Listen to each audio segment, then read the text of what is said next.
Bonjour à tous, information de dernière minute. Une réunion aura lieu dimanche à Calais en présence de ministres européens et de la Commission européenne.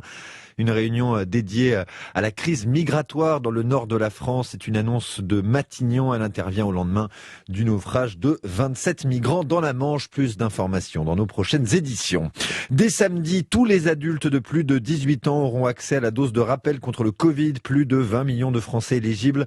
5 mois après avoir reçu leur dernière dose de vaccin, annonce d'Olivier Véran, le ministre de la Santé, à la mi-journée. Le délai de validité du test PCR passe de 72 à 24 heures. En l'absence de dose de rappel 7 mois après la dernière injection ou d'un test PCR trop vieux, le pass sanitaire sera désactivé, et ce à partir du 15 janvier prochain. À retenir également, le port du masque redevient obligatoire partout en intérieur à partir de demain. Et puis, des mesures pour les écoles dévoilées cette fois par Jean-Michel Blanquer. Le ministre de l'Éducation nationale annonce la fin de la règle un cas positif, une classe fermée. Désormais, un cas entraînera le dépistage de toute la classe. Les cas positifs seront mis à l'isolement. La question de la vaccination des enfants ne sera pas tranchée avant 2022. La France conditionne donc le pass sanitaire à la dose de rappel pour tous les adultes. La Commission européenne lui emboîte le pas également. Bruxelles recommande la 3e dose. Le commissaire Didier Reynders propose de rendre invalides les passes européens en cas d'absence de dose de rappel 9 mois après la dernière injection de vaccin. Le procès des attentats du 13 novembre continue aujourd'hui, mais en l'absence de 4 accusés, dont Salah Abdeslam. Leurs avocats expliquent qu'ils protestent contre l'absence physique des policiers belges appelés à témoigner. Ces derniers parlent en visioconférence et de façon anonyme devant la cour d'assises spéciale de Paris.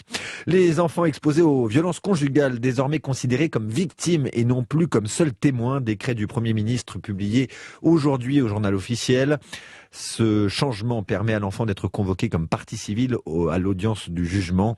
En France, selon le Haut Commissariat à l'égalité femmes-hommes, 400 000 enfants vivent dans des foyers violents. Un deuxième membre du groupe de rappeurs lyonnais, les Dalton, arrêté à Lyon hier. Information du parquet, il a été interpellé pendant une émission de CNews diffusée en direct dans le quartier de la Guillotière avec pour invité Jordan Bardella du Rassemblement national. L'individu pourrait être impliqué dans des tirs de mortier d'artifice sur la police pendant le tournage. Depuis hier, un premier membre des Dalton est en garde à vue à Lyon. La justice française incompétente pour des poursuites contre un ancien soldat syrien soupçonné de complicité de crimes contre l'humanité.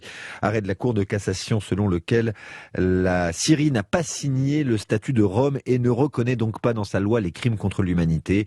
La Cour de cassation avait été saisie du cas d'un ancien militaire syrien accusé d'exactions sur des civils, notamment au début de la guerre civile en Syrie en 2011. Et de 2 pour Clara Dupont-Moreau, un nouveau prix littéraire pour son roman S'adapter. Après le prix Femina, elle reçoit le Goncourt des lycéens. Aujourd'hui, l'éditrice et journaliste de 48 ans se dit émue. Son roman S'adapter raconte l'histoire d'une fratrie bouleversée par l'arrivée d'un enfant handicapé.